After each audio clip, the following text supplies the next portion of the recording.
c'est le Brexit. Großbritannien wird die Europäische Union verlassen. Ha ganado el Brexit.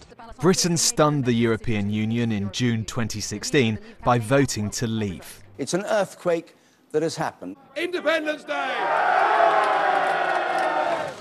David Cameron, the Prime Minister who'd offered the referendum, resigned. The British people have made a very clear decision to take a different path. Theresa May stepped up. Brexit means Brexit, and we're going to make a success of it. But it wasn't that simple. It was to become a long and arduous journey, with high drama here in Brussels and back in the UK. And along the way, certain faces and phrases would become very familiar. You can't have your cake and eat it too. The cherry picking. Cherry picking. Cherry picking. The clock is now ticking. Michel Barnier was appointed the EU's chief negotiator for agreeing a divorce deal. His opposite numbers would come and go. David Davis, Dominic Raab, Stephen Barclay, David Frost. It was all a sign of how Brexit split the government, families and the country as a whole. In 2017, Theresa May lost her parliamentary majority. A year later, she was still trying to manoeuvre towards a deal. The EU was sometimes in step, but often not. There is no room whatsoever for renegotiation. Eventually, the two sides settled the UK's final bill, citizens' rights, and a solution for avoiding a hard border on the island of Ireland.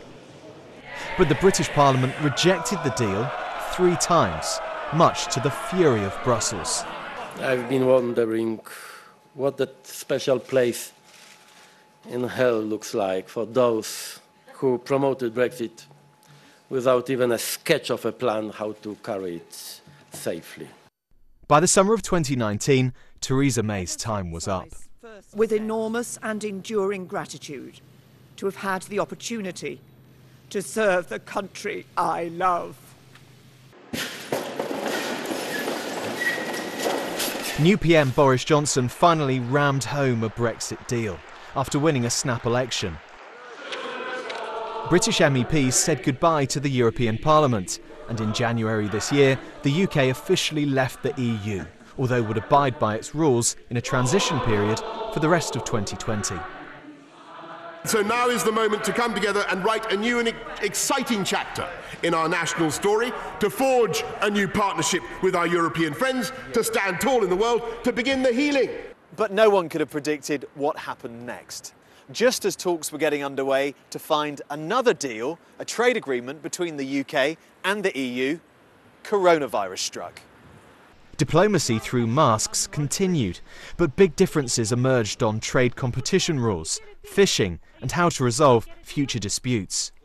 An agreement between UK and the European Union seems unlikely. The EU has found it difficult to accept that the UK is a sovereign equal. But with the pandemic pummeling European economies, leaders reached out. And finally, a Brexit trade deal was done.